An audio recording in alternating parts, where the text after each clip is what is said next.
Today we are going to be reviewing a pair of IEMs. These were sent to me from Keep Hi-Fi. I will also link everything in the description below, and thank you for them to sending me these because I'm actually interested to see what these KBEARs have to offer. So thank you again, Keep Hi-Fi, for sending me these.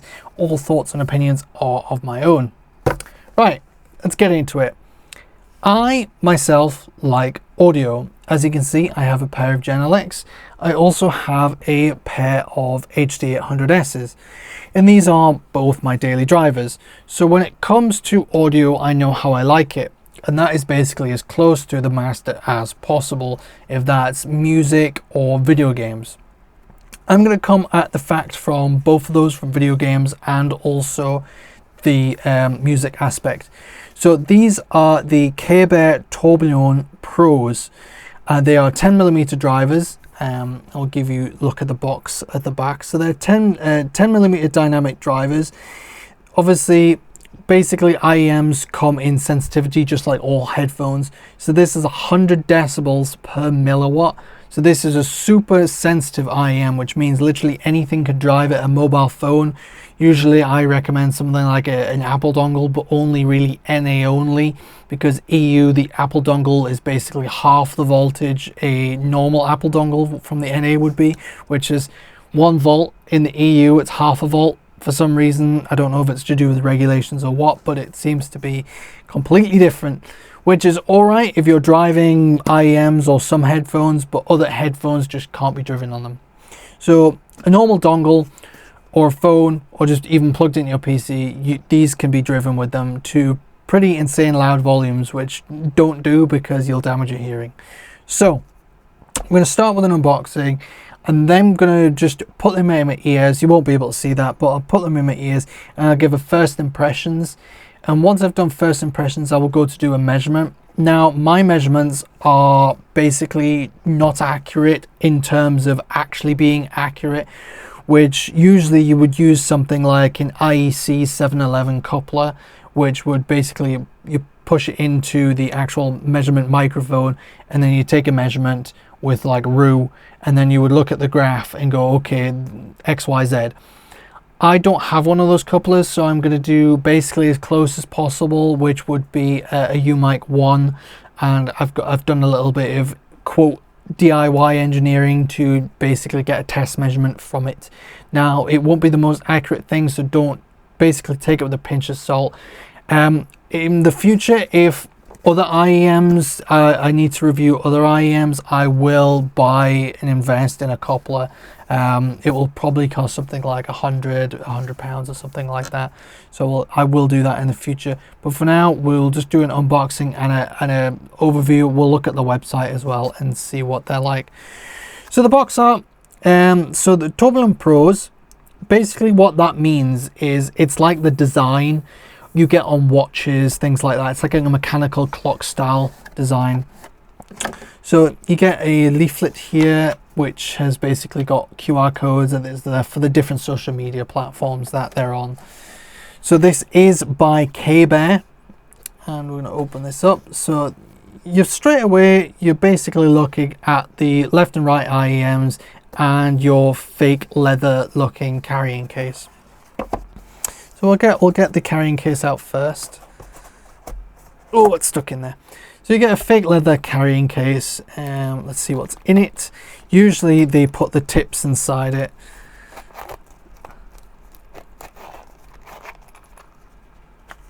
So you got a bunch of tips. You got, oh dear me, just dropped that on the floor. You get another pair of tips here, and they will range from small, medium and large usually. You get a little cleaning brush, not just for the tips, but the actual tips of the IEMs if there's things like earwax on it, and you get a cleaning cloth and then the actual case itself. So we'll look at the, I think if it can do this from here, let's see how well I can show this off. So that's the Tourbillon Pro IEMs. You get to see just a little bit of the actual design. Hopefully later I can get a better shot of those. So you do get your left and right, your IEMs. These are basically the black. There are black and white. Pricing, these are 99 US dollars. See if I can get a good shot of this. Is it going to focus? Sometimes this camera doesn't like to focus. There you go. So you get the little tourbillon design in there. Let's see if I can catch it in the light a bit better. There you go. So they start at 99 US dollars. They have a 3.5mm jack on the end of it. But they do have a USB Type-C version as well. Here's the cable. This is, I think it's a 1.5 meter cable. So you do get a decent enough length. Actually, my table's 1.3 meters. Okay, so it's closer to, it is closer to 1.3 than 1.5 meters. So you do get a nice coiled style braided cable here. Now, feel of it, it's got that generic plasticky style feel. So depending on if you're an IEM lover or not, like the default cable may do, or you may want to switch it out for something else. But as you can see, there is a 3.5mm jack, which for interfaces is not usually what you use. For an interface, you usually use is a 1/4 inch jack right here. That's what you usually use. I don't know why. There you go, the camera focuses now. And you usually just plop this on. There you go. And now you can use it with your typical interfaces that most people use. But if you want to plug it in your motherboard or something, you can do that, or your phone dongle, which is usually a 3.5mm jack. Sorry about my camera, I'm not sure why it is not wanting to autofocus as normal. So apart from that, you do get a user manual in the box and then a QC passed leaflet right there. So what we'll do is we will put the IEMs on the end of the headphones themselves, and we'll get that done. So looking at this from the front, the blue is the right and the red is the left. So we'll get that done. So this would be the left and this would be the right IEM. So we'll get that plugged in right there. Just before I plug the IEM in, these are the normal 2-pin style IEM cables that you would get, and you just plug them into the top of the IEM itself. Right, both IEMs are now plugged in, as you can see. So they're plugged into the cables themselves. So right is blue and left is red. And now I'm going to do a listening test of myself and I will see how it is. Just going through my favorites playlist on Apple Music, and I have to say that I would say these are pretty flat so far. There's not too much bass, it's not bass heavy, it's not bass light, it's pretty neutral, which I would suggest that it's probably doing one of the Harman curves. Now, I listen to music that is basically anywhere from EDM to pop music to basically grime, rap, basically everything, screamo, you name it, I listen to it. Just because I've got such a vast music taste, I do appreciate different types of music. Like I've got a Pop Smoke here, which I do enjoy listening to. Now, in terms of what I think comfort wise, I do find them slightly too big for my ears. Like it's been close to half an hour and I think I could probably listen to these IEMs specifically maybe for an hour before fatigue of fitment fits in. So these IEMs in terms of fitment for me are probably not what I would go for. I think the stems are slightly a bit too chunky, and that the actual IEM that's sitting on the base of the entrance of my ear is pushing it down slightly, which is making it a bit uncomfortable. But it's not something I can't live with. But I wouldn't use these specifically for long periods of time. For the audio wise, they are definitely more of a Harman target curve. I would say. Now, obviously, I will do a measurement, but obviously my measurement is going to be completely inaccurate compared to an actual measurement device. So take that with a pinch of salt. But I would say there is probably listening to a bunch of different music. Let's have a look. Let's go for some Kendrick. Just go slightly further in a song. I'd probably say there is in the upper mids a slight peak. I couldn't tell you the frequency, but there's definitely a peak somewhere. It's not offensive in any way.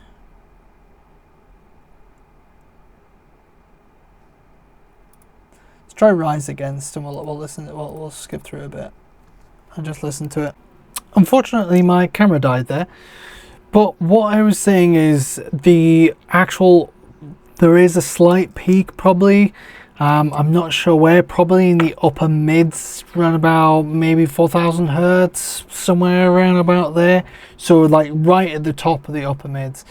But I have been enjoying these IEMs. The comfort is maybe not for my ears, and they are pretty flat, which for my IEM enjoyment, even though I do like pretty accurate speakers and headphones, for IEMs I quite like a bit more energetic, a bit more fun out of IEMs. But I did use them in Arc Raiders and Battlefield 6 as well, and just like most headphones, they are pretty damn good for gaming. I use my IE600s a lot for Battlefield 6 and things like Counter-Strike as well, which I haven't played in a while and I probably should get back into it. But as I go and do the measurement, I will then talk about my final thoughts as well. But I do like them. They are $99 US, as I did say. I would probably say they are, if I had to put them in a tiered list, I would probably put them at a C or a B. They wouldn't be my first choice in IEM if I would basically put them in a list and go what you wanted out of them. But I would say for what you get, they are pretty good, and the design themselves, I think a lot of IEM users also like aesthetics. So again, if you look at that aesthetics wise, a lot of people may actually enjoy that. Now, I would, before I go into the measurement, I would switch the cable out. I know I did say earlier about the cable, but for me, this cable, while listening to it, like already it's tangled. While listening to it, like it was dragging on my clothes. It's one of those plastics that feels sticky but isn't sticky. It's just one of those types of plastics that it feels like that, and I just not sure of it compared to other IEMs that I have tried. But yeah, we'll get into the measurement now. Obviously, TLDR, the measurement itself, again, is literally just my own entertainment. It's not to be taken literally. If you want to look at the actual measurements, go look at the Hi-Fi.org and the Audio Science Review forum. Maybe someone actually has professionally done a test measurement on these IEMs. Right, onto that. TLDR, this is not part of the actual review. This part for the measurement is literally just for my own entertainment, as I do not have a actual measurement microphone for it. All I did was use a UMIC 1 microphone and basically attach it to the end of an IEM. So this part is literally just to see how I thought about the IEMs in terms of while I was listening, and in terms of actually an inaccurate basically measurement. And I did notice there is a peak, and I did notice while listening to the music, the high mids, this is the high mids, it was around about 3.3k, 3.4k. There is a high, and there is a null around about 2.7k. If you'd like a more accurate measurement in the future, I will buy an IEC 711 coupler or another measurement microphone, and I will review this unit again and a bunch of other IEMs I do have. Now, there is a slight roll off on the bass, which is actually better usually than headphones. Bass roll off on headphones is quite stark compared to IEMs, just due to how IEMs are designed to be in your ears. You usually get better bass response in your ears. But yeah, so far I am liking these IEMs. They are probably not as fun as something like my IE600s, which I use pretty much every other day depending on what I'm doing. But I do like the look of these IEMs. They are $100, so they are on the cheaper end of IEMs. You probably could get IEMs slightly cheaper that are better, something like the Notes from Critical, things like that, but I would recommend these in terms of IEMs if you fancy trying out something different. It wouldn't be my go-to IEMs, but I would recommend them for testing out different IEMs to see what you actually like, because there are so many different IEMs out there these days that it's hard to know exactly which ones will be your favorites, because comfort is one thing.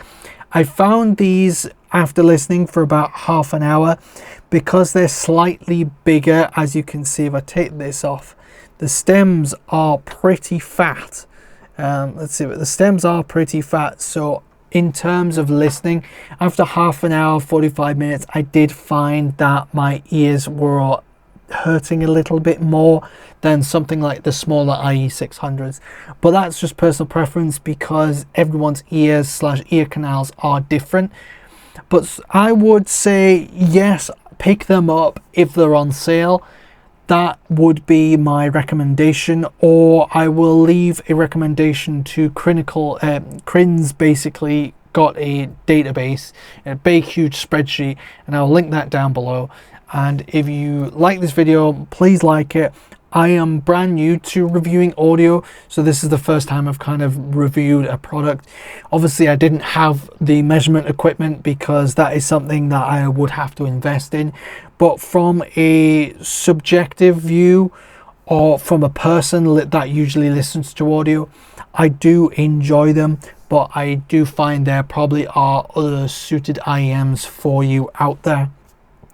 Now, I've got a bunch of links in the description below to these KBEARs, and obviously the Keep Hi-Fi website, as well as an Amazon link down below. Thank you guys for watching. I will hopefully see you just after Christmas with a brand new video. Thank you very much. I'll see you guys later. Peace.